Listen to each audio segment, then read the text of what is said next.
Hospital जाना हो तो सबसे पहले हमें इंजेक्शन के नाम से डर लगता है और इस प्रेगनेंसी में मैंने इतने सारे इंजेक्शन खाए हैं जिसकी कोई हद नहीं है।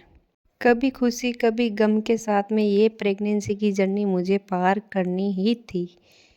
और इसी के साथ में 2 बार मिसकैरेज होते हुए मेरे मन में बहुत सारे वहम, टेंशन बहुत कुछ था। मिसकैरेज के कारण मेरे मन में हमेशा यही वहम रहता था कि पता नहीं क्या होगा, पता नहीं क्या होगा। तो मैं मेरा ज़्यादातर टाइम सोनोग्राफी रिपोर्ट और फ़ोन में सर्चिंग पर ही लगा देती थी कि ये चीज़ किस लिए है सोनोग्राफी में दी हुई।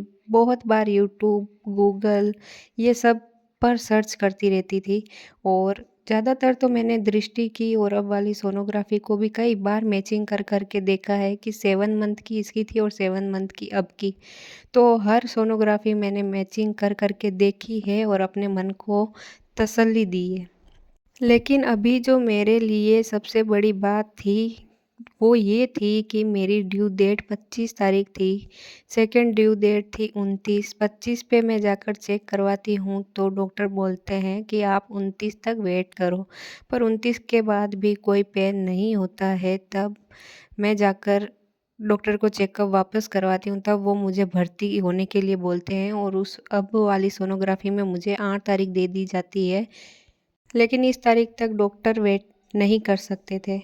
दृष्टि की और अभी की सोनोग्राफी मिलाकर देखने पर सब कुछ नॉर्मल था, एकदम सोनोग्राफी ठीक थी। हीमोग्लोबिन भी एकदम ठीक था।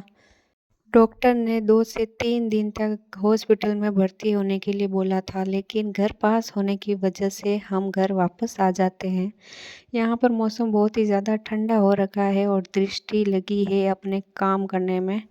शाम के 4 बज जाते हैं, 4 बजे मैं जाती हूँ नहाने के लिए क्योंकि हॉस्पिटल में चक्कर काटते हुए हमें 3 बज जाती है और लगभग हम 3:30 बजे तक वापस घर आते हैं। आज के मौसम को देखकर लगता है कि बारिश आने वाली है क्योंकि सर्दियाँ आ चुकी है। प्रेगनेंसी की जर्नी भी बहुत ही ज़्यादा कठिन होती है जिसके अंदर बहुत सारी दवाइयाँ, टेंशन, थकावट। सुबह फिर मैं झाड़ू लेकर अपने घर के काम काज में लग जाती हूँ और यहाँ पर आप देख सकते हो मेरी आँखों में भी बहुत ही ज़्यादा जलन थी, सूज रखी थी, पैरों में भी सूजन आ गई थी। ये वीडियो उन महिलाओं के लिए एक मोटिवेशनल वीडियो है जिनके साथ में आए दिन ऐसा होता रहता है और हॉस्पिटल में ये केस नॉर्मल है, तो कोई गलत कमेंट ना करें। उससे पहले मैं आपको एक बड़ी खुशखबरी दे देती हूँ जो कि मेरे लिए बहुत ही ज़्यादा बड़ी बात है कि मुझे फेसबुक से मेरी अगस्त की अर्निंग मिल गई है, जो कि $48 थी, जो कि इंडियन रुपीज़ में 3,841 रुपये होते हैं। वो पेमेंट 22 अक्टूबर को बोला गया था कि आ जाएगी और 24 अक्टूबर बता रहा है राजस्थान मरुद्रा ग्रामीण बैंक जो एप्लीकेशन है उस पर मैं हर बार ट्राई करती थी, देखती थी, तब मुझे नहीं दिखता था ट्रांजेक्शन में और ना देन लेन वाली हिस्ट्री में दिखता था। फिर आज अचानक से मैंने फ़ोनपे पर चेक किया तो मुझे पता चला कि 3,841 रुपये 24 अक्टूबर को ही आ गए हैं मेरे बैंक अकाउंट में और मैं कब की इंतज़ार कर रही थी इसलिए कि मेरा पेमेंट कब आएगा। सच में मैं बहुत ही ज़्यादा खुश हूँ कि फेसबुक से पहली बार मेरी फर्स्ट अर्निंग हुई है। जो लोग बोलते थे फेसबुक पर टाइम वेस्ट करना है, कुछ नहीं मिलता है, उनकी बात झूठ निकली। और मैंने यही सोचा था कि सच में एक ज़िद की थी कि पेमेंट ज़रूर आएगा और मैं लेकर छोड़ूंगी, और वो सच में आया।